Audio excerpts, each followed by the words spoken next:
si on peut que changer la vie de serait-ce qu'une personne, on a déjà gagné le combat. Mais ce combat-là, on le fait en tant qu'acteur. Mais vous-même qui nous regardez là, si vous prenez le temps de nous regarder, de nous écouter, c'est que vous n'êtes pas des spectateurs de vos vies. Vous aussi, vous devez être des capitaines et des ambassadeurs et des porte-paroles. Je vote, hein. Je suis candidat, rien. On a dit Saint-Valentin, j'ai peut-être pas de femme, mais je vais essayer de garder des copains.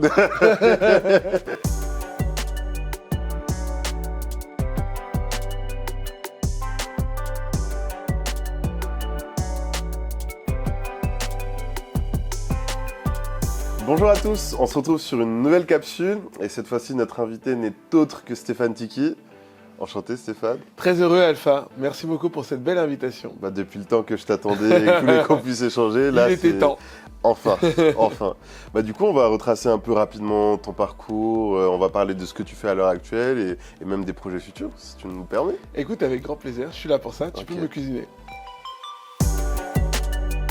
Du coup, mon cher Stéphane, est-ce que tu peux nous dire du coup quelles études tu as faites, parler un peu de ton parcours et comment tu en es arrivé là? Tu as un peu de temps, j'espère. Hein.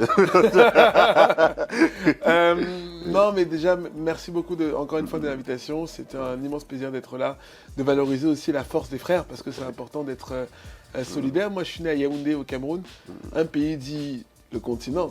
Je dis ça parce que ceux qui vont écouter, si je ne disais pas, j'allais avoir des problèmes. Au moins, c'est dit. Oui. J'ai grandi là-bas, j'étais à l'école française de Yaoundé. Je suis arrivé en France en 2005. Je suis diplômé d'économie d'entreprise et relations internationales. Et j'ai commencé mon engagement politique un an après mon arrivée en France en 2006. Je ne sais pas si tu te rappelles, ou peut-être que tu n'étais pas encore, en tout cas, assez vif à cette époque-là.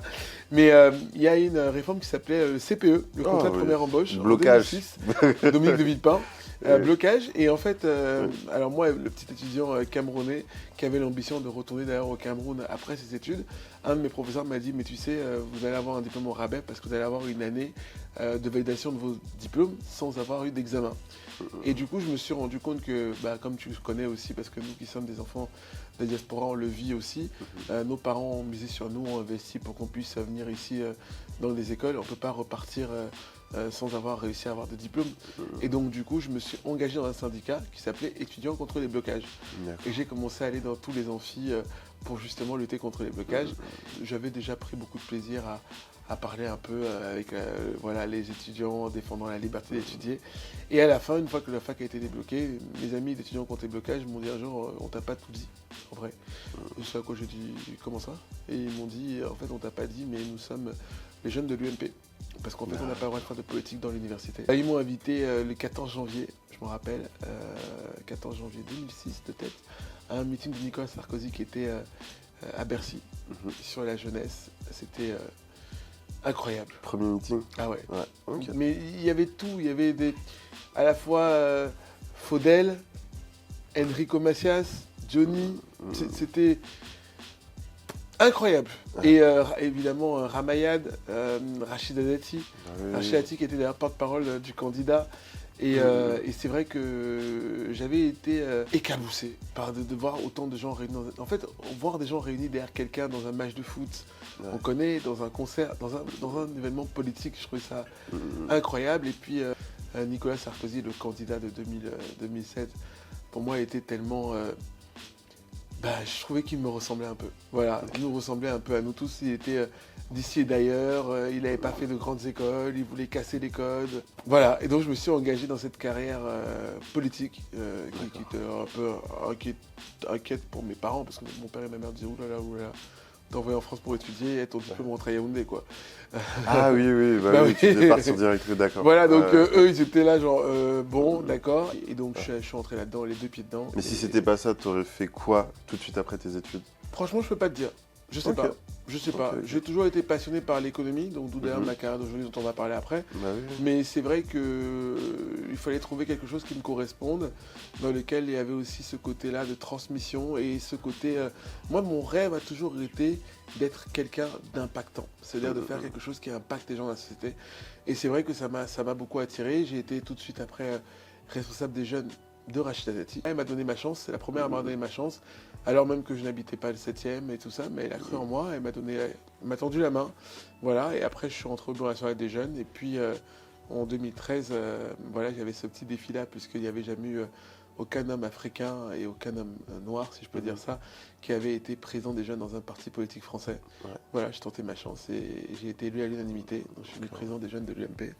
Voilà, et j'ai arrêté la politique après la défaite de Nicolas Sarkozy à la primaire. D'accord. 2016, je suis allé au bout. 2016, ok. La présidentielle a été perdue en 2017. Et là, je me suis dit, bon, il faut peut-être commencer à faire autre chose. Je me suis dit aussi que j'avais l'ambition, après une discussion familiale, de faire aussi des choses pour l'Afrique. Voilà. D'accord. Et donc j'ai intégré dans la foulée le groupement du patronat francophone comme D'accord. directeur du développement. Ok. J'en suis aujourd'hui numéro 2, directeur du développement et porte-parole. J'ai été très heureux d'intégrer ce groupement du patronat parce que, première chose, d'abord, c'est basé sur des PME. Ouais. 80% du tissu économique du continent africain est basé sur des PME. Mhm. Deuxième chose, c'est que j'avais l'envie d'œuvrer aussi pour l'Afrique. Et le groupement du patronat francophone accompagne les entreprises qui veulent s'implanter en Afrique. Donc il y a un fort impact économique sur tout cet écosystème qui vient que quand tu amènes une entreprise, par exemple, qui fait dans la tech, on va former la main-d'œuvre, on va accompagner, on va connecter avec les patronats, travailler les gens locaux et puis faire du développement économique qui fait qu'on peut développer le pays dans lequel on s'installe. À côté de ça, j'ai créé ma boîte qui s'appelle Shabak Consulting Group qui accompagne cette fois-ci les porteurs de projets. Voilà, peu importe que tu viennes d'un pays francophone ou pas. Ouais. Voilà, c'est pour élargir parce que le groupement du patronat francophone, c'est Et que les pays strictement, francophones. ouais. Pour ceux qui parlent français, ma boîte, elle accompagne tous les porteurs de projets, peu importe d'où vous venez, l'accompagnement, la connexion, le réseau et puis même derrière le suivi. Voilà. Et puis dernièrement, j'ai créé un réseau d'excellence qui te concerne, puisque tu es aussi quelqu'un d'excellent, qui s'appelle Powerhouse, qui est un réseau d'excellence pour promouvoir les diasporas d'abord et aussi promouvoir tous les bâtisseurs de ponts comme nous, entre l'Europe et l'Afrique dans tous les domaines, économie, business, politique, diplomatie, culture, musique, sport. J'ai créé ce réseau-là parce que je trouve que on a raison de toujours taper sur ce qui ne va pas. Mais moi, je crois beaucoup en la balance qui s'appelle l'équilibre, qui fait que si on tape sur ce qui ne va pas, on doit aussi de l'autre côté valoriser ceux qui vont. Et si je peux me permettre, d'ailleurs, il y a plus de gens qui vont que de gens qui ne vont pas. Donc souvent, c'est la minorité silencieuse qui sont les 10% qui font le désordre qu'on entend beaucoup. Et ben moi, j'ai pris le pari de faire entendre les 90% qui font bien les choses. Non, c'est top. Et du coup, quel est ton plan par rapport à tout ça? Parce que ça te fait des journées assez chargées si tu dois jongler déjà entre Shabbat, entre le GPF. Alpha, célibataire, pas marié, pas d'enfant. Nous sommes le 14 février. D'ailleurs, comme mon ami Alpha est quelqu'un d'impactant, mesdames, je lance un appel en ce jour du 14 février et de la Saint-Valentin pour dire que je profite parce que mon petit frère qui est ici, je sais qu'il est très impactant. Voilà, je suis encore cœur à prendre, hein, c'est peut-être l'opportunité. Parce qu'il m'a dit que ce qu'il aimait chez moi, c'est que j'étais concret et que je savais saisir les opportunités. Donc, s'il y a quelqu'un qui veut saisir les opportunités d'un cœur à prendre, je suis tout à fait disponible et ouvert. Mais on la garde. Voilà, il y aura un appel d'offres hein, quand même. Hein. J'ai un profil assez bankable après. Si je suis ici, en tout cas aujourd'hui, et qu'Alpha m'a invité, c'est que si je suis pas quelqu'un, mais je suis quand même peut-être un peu quelqu'un. Mais non, plus sérieusement. Non, je pense que un peu comme toi, nous vivons des métiers passion qui font que aujourd'hui, pour moi, tu vois, la cause de la lutte contre le racisme, la cause de diaspora, la cause de l'excellente diaspora, la cause de la relation entre la France et l'Afrique, eh ben, elle est quand même pour moi un virage très important. Et pour moi, je me dis, désolé, ça met un peu de pression, mais pour moi, c'est notre responsabilité. Voilà, je stigmatise pas ceux qui ne s'en intéressent pas. Voilà, chacun fait sa carrière, sa vie, son histoire. Mais moi, je considère que c'est mon histoire. Et je considère que c'est ma responsabilité. Et que si on a aujourd'hui ce réseau, cette capacité de faire des choses, être impactant comme on disait tout à l'heure, et ben en réalité, c'est maintenant ou jamais pour pouvoir le faire. Parce qu'en fait, voilà, moi j'ai 37 ans, dans une autre vie, on sera marié, des enfants, autres, la famille, on n'aura plus forcément le temps de pouvoir faire vraiment les choses.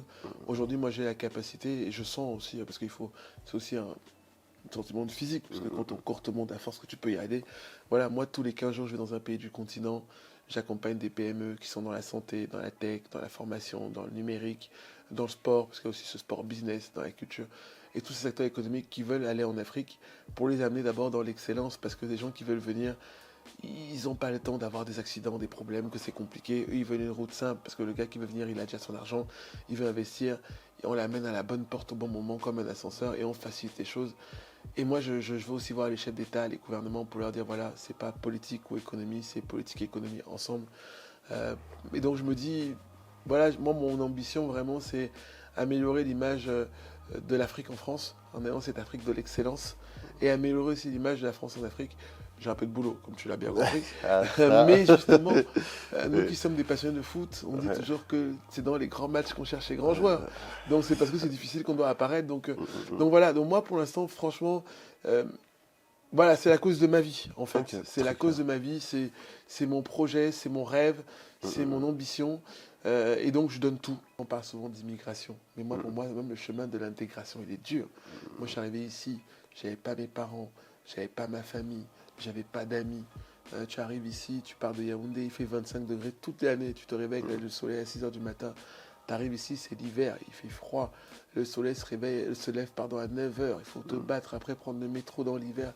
Tu te réveilles, tu vas à l'école, il fait nuit. Tu rentres chez toi, il fait nuit. Tout ça. C'est- on parle jamais de. Oui, maintenant, les gens qui vont me voir vont voir un parcours d'intégration réussi, bien sûr. Mais pour moi, c'est pas la réussite, elle se mesure pas là, au résultat. Elle se mesure sur le chemin avec le parcours. Et donc, oui, le chemin est difficile. Mais ce que je disais à nos jeunes frères et nos jeunes sœurs d'ici étudiants, c'est que quand vous voyez les conditions dans lesquelles vous êtes, vous devez seulement vous battre pour en sortir. Et donc pour moi, c'est la passion, c'est la détermination, c'est l'ambition. Et n'ayons pas peur d'un ce mot aussi, c'est l'ambition de l'excellence. Voilà, de dire qu'on veut être le meilleur, que l'échec est un vecteur de réussite, qu'on n'a pas peur d'échouer, mais qu'on va tout donner pour s'en sortir. Et quand on échoue, c'est pas grave. Moi, j'ai souvent dit, et je le dis toujours, moi, j'ai beaucoup pleuré. Hein. J'ai pas peur de le dire, j'assume à 100%, parce que c'est dur, et parce que tu prends des coups, et parce que tu tombes, et parce que tu te relèves. Mais c'est pas tomber qui pose problème. C'est une fois que tu es tombé, tu dois pouvoir avoir la capacité d'analyser pourquoi tu es tombé, comment tu es tombé, et surtout comment tu vas faire pour ne plus retomber demain, et avoir la haine de ne plus vouloir retomber. Donc, tu vois, c'est vrai que les journées sont courtes et longues à la fois, mais voilà, moi, tant que c'est du concret, que c'est impactant, et je me dis, si je suis autant sollicité dans les pays, c'est que les gens se rendent compte que j'ai une valeur ajoutée, et que certainement aujourd'hui il y a un besoin, et que voilà, le besoin peut-être dans 10 ans il sera plus là. Hein. Donc voilà, et puis on aura tout le temps après à la retraite de se reposer, de se poser, de continuer à prendre du bon temps. Mais je pense que voilà, je pense que toi et moi d'ailleurs, nous sommes partis de cette religion que j'appelle la religion des faiseux, qui sont des gens qui font.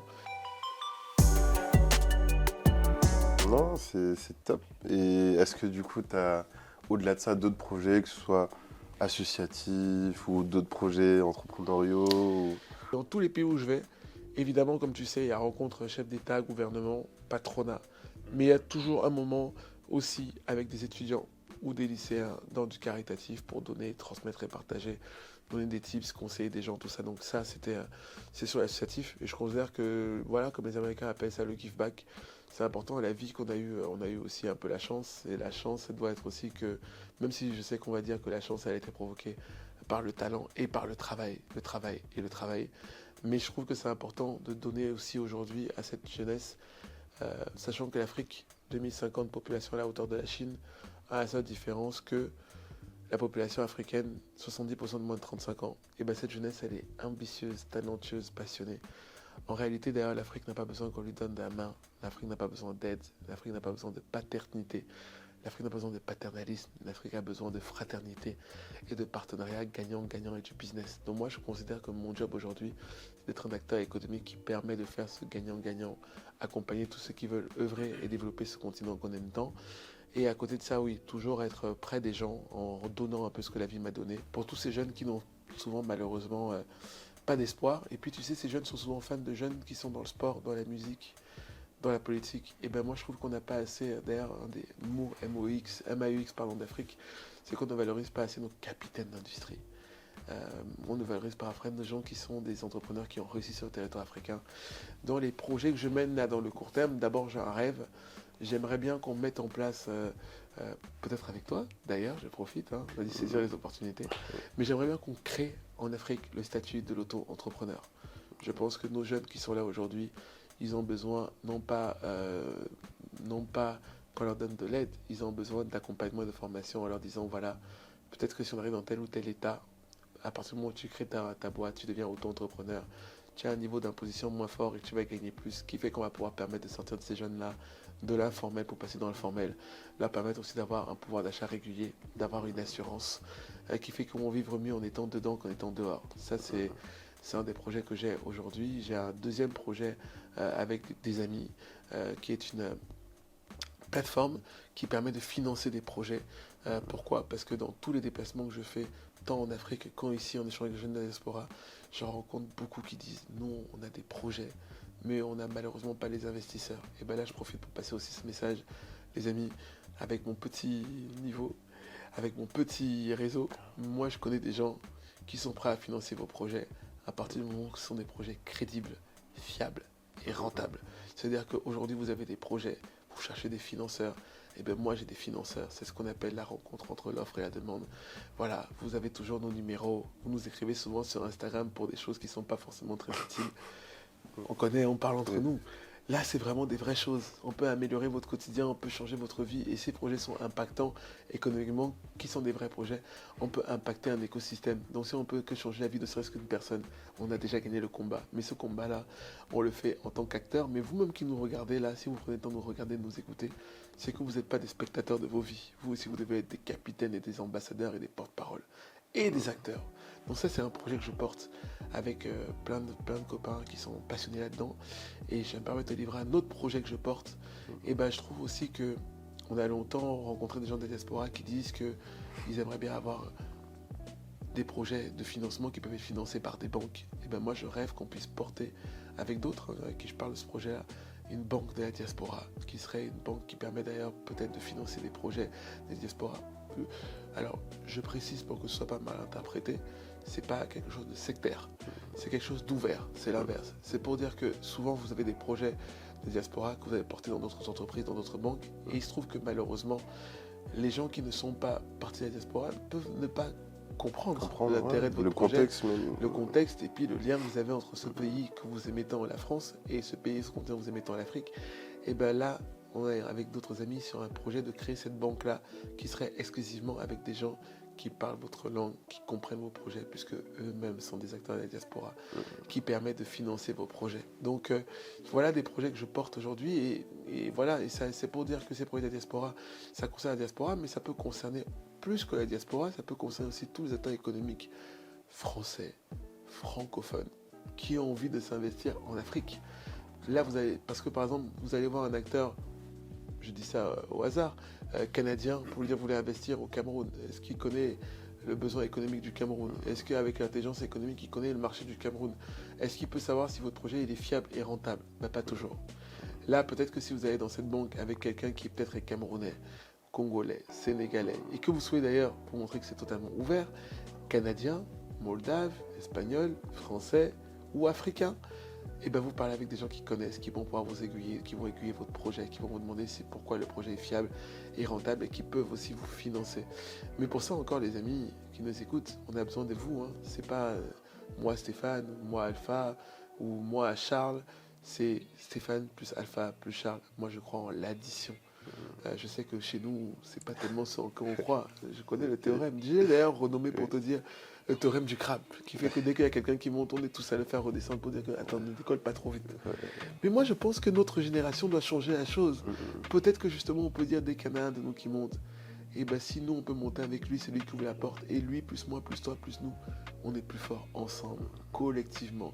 Et s'il y a des gens qui sont européens, qui ne comprennent pas la nouvelle Afrique d'aujourd'hui, c'est à nous de leur expliquer qu'aujourd'hui, l'Afrique est le continent d'aujourd'hui et de demain, et qu'il faut venir avec du gagnant-gagnant.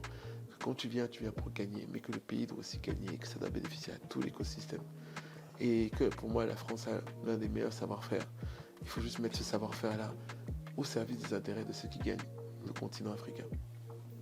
Je vote, hein. Je suis candidat rien. On a dit Saint-Valentin, j'ai peut-être pas de femme, mais je vais essayer de garder des copains. Non, c'est top. Et nous, qu'est-ce qu'on pourrait te souhaiter pour la suite du coup? Eh bien, écoute, pour la suite, d'abord la santé, parce que c'est ce rythme de vie intense comme ça, il faut quand même la santé. On a dit 14 février, donc Saint-Valentin, une femme et des enfants. Voilà, je rêve aussi de transmettre et je trouve que tous les combats que l'on porte, toutes les victoires que l'on a, eh ben, elles ne sont que plus belles quand on a des gens avec qui il faut les partager. Parce qu'en fait, en réalité, mon frère, tout ce qu'on fait là, c'est pas tellement pour nous, c'est pour eux. Nous, on est ceux qui ouvrons la porte aujourd'hui pour que nos enfants puissent pouvoir bénéficier de l'ouverture de la porte de ce qu'on a réalisé. Ouais. Donc oui, moi je rêve évidemment de pouvoir partager ça avec ma famille, que je fais déjà avec ma famille là. J'ai eu un véritable big moment dans cette nouvelle année, puisque à Abidjan, un des conservatoires de Saint-Viateur a donné mon nom à une salle. C'était très très émouvant parce que d'abord ça m'était jamais arrivé. Avec un peu d'humour, je pensais qu'on faisait ça pour les gens qui n'étaient plus là. J'ai vu que je suis encore là, donc je me suis accroché au bout en disant les gars, je suis encore vivant. Donc continuer à toujours œuvrer, à développer économiquement le continent. De ce que tu pourrais me souhaiter, c'est avoir une meilleure image de la France en Afrique. Et j'essaie de le faire avec mes petits moyens, avec mes PME. En accompagnant des gens. Et ensuite, ce que tu pourrais me souhaiter, c'est continuer sur ces projets-là. Je pense que notre continent, qu'on aime tant, l'Afrique, a besoin, pour cette jeunesse qui est passionnée et talentueuse, non seulement de mettre du gagnant-gagnant, mais de créer le statut d'auto-entrepreneur. Maintenant, à réfléchir de comment on peut le faire et de voir si ceux qui nous dirigent ont l'envie et de les mettre autour de la table entre ceux qui nous dirigent et ceux qui sont les patrons. Moi, ce que j'ai envie de voir, c'est des jeunes comme nous qui disent, vous savez quoi ? Comment est-ce que je vois l'Afrique en 2050 ? Dans les souhaits, voilà, je dirais la santé, le plaisir, d'entourer de gens comme toi, voilà, des belles personnes qui sont vraies et qui font des choses concrètes et qui veulent agir sur le continent. C'est hyper important, voilà, parce qu'on dit que le talent n'attend pas le nombre des années et tu en es aussi l'incarnation. C'est aussi pour ça que je suis là aujourd'hui, non pas seulement pour le média, mais surtout pour toi-même. Voilà, et c'est important de se le dire, et on valorise toujours les gens quand ils sont plus là. Moi, je fais partie de ceux qui valorisent les gens quand ils sont encore là. Que nos projets marchent et surtout que les nôtres aient la vision de se dire que on est plus fort ensemble et qu'on arrête de se diviser sur des non-sujets, de s'opposer et que finalement on se rassemble tous. Du coup, Stéphane, merci pour le temps pris, pour les réponses apportées. Franchement, tu m'as appris alors que je te connaissais déjà.